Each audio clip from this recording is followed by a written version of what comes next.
Assalamualaikum warahmatullahi wabarakatuh. Perkenalkan, nama saya Najmi Nur Fitriana, NPM 223507072 dari Fakultas Ilmu Sosial dan Ilmu Politik Universitas Siliwangi.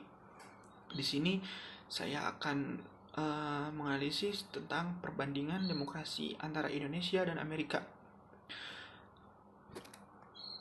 Yang pertama, sebelum ke pembahasan lebih lanjut, mari kita berkenalan dengan demokrasi. Demokrasi sendiri berasal dari bahasa Yunani kuno, yaitu demos dan kratos. Demos sendiri berarti rakyat dan kratos berarti kekuasaan, yang artinya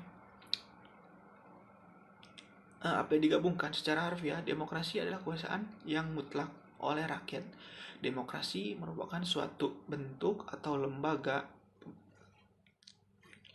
atau sistem pemerintahan di mana seluruh rakyatnya ikut andil memerintah, namun melalui lembaga atau perantara wakilnya. Demokrasi juga diartikan pada gagasan atau pandangan hidup yang mengutamakan kebersamaan hak dan kewajiban, serta perlakuan yang sama bagi semua negara. Menurut para ahli, yaitu Abraham Lincoln, demokrasi ialah suatu pemerintahan dari rakyat, oleh rakyat, dan untuk rakyat sendiri. Langkah selanjutnya, untuk menganalisis demokrasi di Indonesia dan Amerika, diperlukan pendekatan agar bahasannya bisa dikerucutkan. Di sini saya menggunakan pendekatan tradisional, ditinjau dari segi historis ataupun sejarahnya. Yang pertama, mari kita bahas dulu tentang sejarah demokrasi Indonesia. Sejarahnya demokrasi Indonesia dimulai pada awal abad ke-20. Pada fase ini, Indonesia masih mengalami penjajahan oleh Belanda dan pemikiran demokrasi modern dari Barat sudah mulai masuk ke Indonesia. Tepatnya, anak-anak muda dan mahasiswa yang mengenyam pendidikan di Eropa banyak membaca ide-ide demokrasi melalui buku serta ruang-ruang diskusi terbuka. Kemudian, mereka banyak mendapatkan inspirasi mengenai konsep negara demokrasi yang terbuka dan sangat kontradiktif dengan Indonesia. Generasi pertama yang merasakan bagaimana indahnya demokrasi di negara-negara Eropa adalah Muhammad Hatta, yang kelak menjadi wakil presiden Indonesia pertama. Hatta belajar di Belanda dan menyerap berbagai ide-ide demokrasi. Di generasi ini, ide-ide demokrasi meresap di benak anak muda Indonesia yang memulai gerakan-gerakan kemerdekaan, mengalami banyak ganjaran karena transisi dari penjajahan Belanda ke penjajahan Jepang. Akhirnya kemerdekaan resmi diproklamirkan pada 17 Agustus 1945. Ada beberapa poin penting dalam sejarah demokrasi Indonesia. 1. Periode kolonial. Sebelum kemerdekaan Indonesia pada tahun 1945, wilayah ini dikenal sebagai Hindia Belanda yang dikuasai oleh Belanda selama berabad-abad. Demokrasi periode ini sangat terbatas dan berpusat pada warga Belanda. Kedua, kemerdekaan 1945. Pada 17 Agustus 1945, Indonesia memproklamirkan kemerdekaannya dari Belanda. Ini menandai awal dari demokrasi Indonesia dengan pembentukan pemerintahan yang mengakui prinsip-prinsip demokrasi. Yang ketiga, ada periode revolusi. Pasca proklamasi kemerdekaan, Indonesia mengalami periode revolusi yang dipenuhi konflik. Pada tahun 1950, Indonesia mengadopsi Undang-Undang Dasar sementara yang menciptakan sistem parlementer, namun konflik internal dan eksternal menyulitkan stabilitas politik. 4. Ada di era Orde Baru. Pada tahun 1966, Soeharto berkuasa dan mendirikan Orde Baru yang berlangsung hingga tahun 1998. Selama era ini, demokrasi dibatasi secara signifikan dan oposisi politik ditekan. 5. Ada reformasi 98. Protes yang besar-besaran dan tekanan internasional mengakhiri rezim Soeharto. Reformasi politik dimulai. Pada tahun 90, Indonesia mengadopsi Undang-Undang Dasar 1945 yang direvisi. Ini membuka jalan bagi sistem demokrasi yang lebih inklusif. Era reformasi. Sejak tahun 98, Indonesia telah mengalami transformasi politik yang signifikan. Proses demokratisasi yang semakin berkembang. Dengan pemilihan umum yang relatif terbuka dan partisipasi politik yang lebih luas, Yang ketujuh ada pemilihan umum langsung. Salah satu tonggak penting dalam sejarah demokrasi Indonesia adalah pengenalan pemilihan umum langsung untuk memilih presiden pada tahun 2004 yang memungkinkan rakyat langsung ikut andil memilih kepala negara mereka. Nah, yang kedelapan, perkembangan terbaru demokrasi Indonesia. Sejak itu, Indonesia telah melanjutkan pemilihan umum dan mengalami perubahan kepemimpinan. Meskipun masih ada tantangan dalam hal korupsi dan ketidaksetaraan, Indonesia tetap sebagai salah satu demokrasi terbesar di dunia dalam hal jumlah penduduk dan keragaman budaya.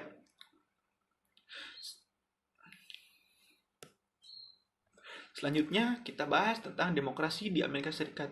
Demokrasi di Amerika Serikat memiliki sejarah yang panjang dan berliku. Konsep demokrasi sudah ada sejak awal kolonialisme, tetapi baru diakui secara penuh setelah Perang Saudara di Amerika Serikat. Sejak saat itu, demokrasi Amerika Serikat telah berkembang dan mengalami berbagai tantangan, tetapi menjadi salah satu negara demokrasi paling stabil dan makmur di dunia. Awal mula demokrasi Amerika Serikat, ide-ide demokrasi sudah ada sejak awal kolonialisme.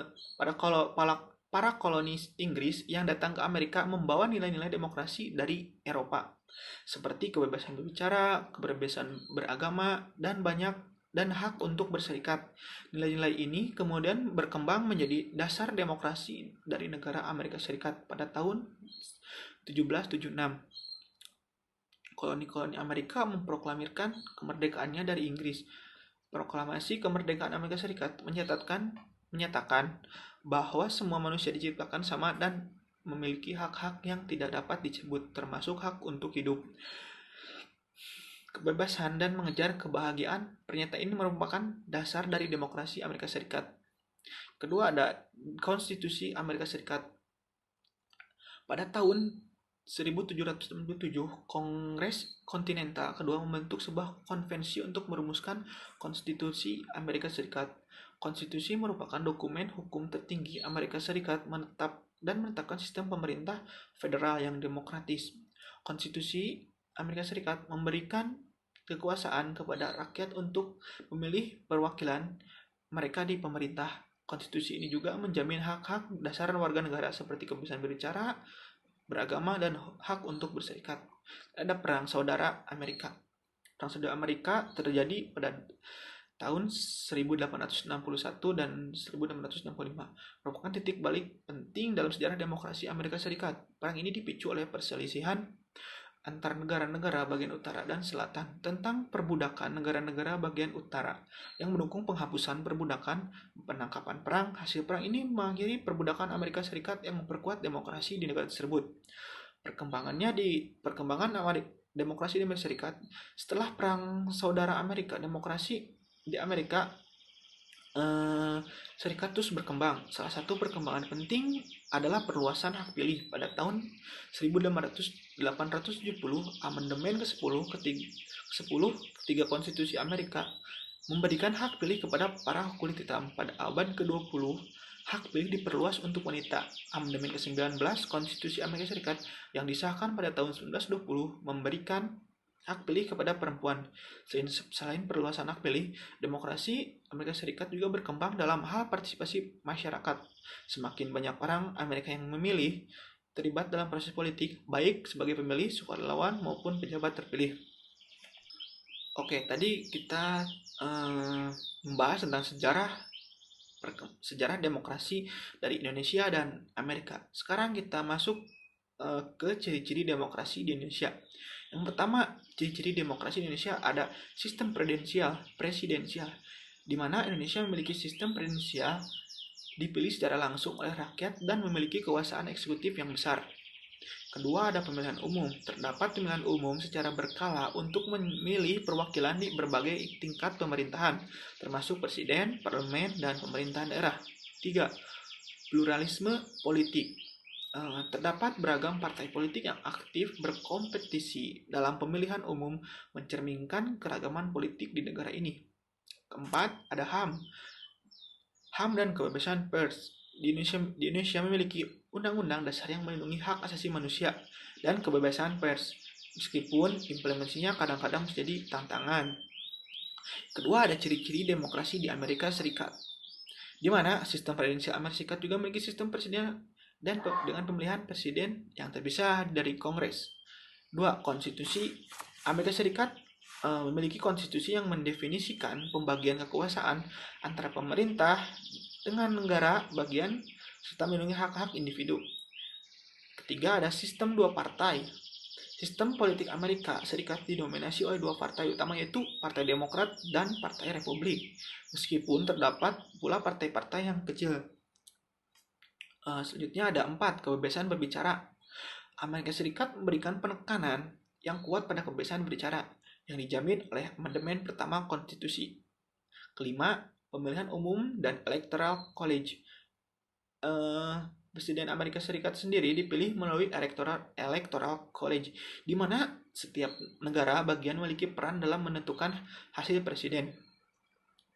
Oke, selanjutnya kita masuk ke topik utama, yaitu perbandingan demokrasi Indonesia dan Amerika. Pertama-tama, demokrasi di Indonesia Amerika Serikat pada umum, demokrasi di Indonesia dan Amerika Serikat pada umumnya memiliki kesamaan, tetapi Indonesia lebih mengutamakan musyawarah mufakat dalam mencapai kesepakatan bersama, sedangkan Amerika Serikat lebih mengedepankan kebebasan aktualisasi pada individu. Meskipun demikian, rasa berserikat dan berkumpul masyarakat Amerika masih dimiliki, terlihat dari beberapa perkumpulan yang dibentuk untuk mencari hiburan, kesenangan, mendirikan lembaga pendidikan, membangun gereja, membangun penginapan, dan masih banyak yang lainnya. Kemudian kedua, sisi positif dari demokrasi Pancasila yang dianut oleh Indonesia ialah dianggap bahwa demokrasi yang paling tepat karena menganut nilai serta sistem yang dibuat oleh founding father yang tercantum dalam Pancasila. Namun, sisi negatifnya, sampai sekarang demokrasi Pancasila belum bisa diterapkan dengan baik di Indonesia sendiri dan dianggap tidak mengikuti perkembangan zaman. Selanjutnya ada sisi positif demokrasi Amerika Serikat. Adalah karena sikap individualis yang kuat, masyarakat Amerika Serikat memiliki kesetaraan yang lebih besar dalam hal kekayaan dan kepintaran dan sering membentuk perkumpulan yang berkegiatan positif. Sisi negatifnya, demokrasi di Amerika Serikat menyebabkan rakyat lebih mementingkan kesenangan sesaat. Selain itu, orang Amerika enggan mengorbankan dirinya untuk orang lain. Mungkin sekian analisis saya mengenai perbandingan demokrasi Indonesia dengan Amerika. Terima kasih atas perhatiannya. Assalamualaikum warahmatullahi wabarakatuh.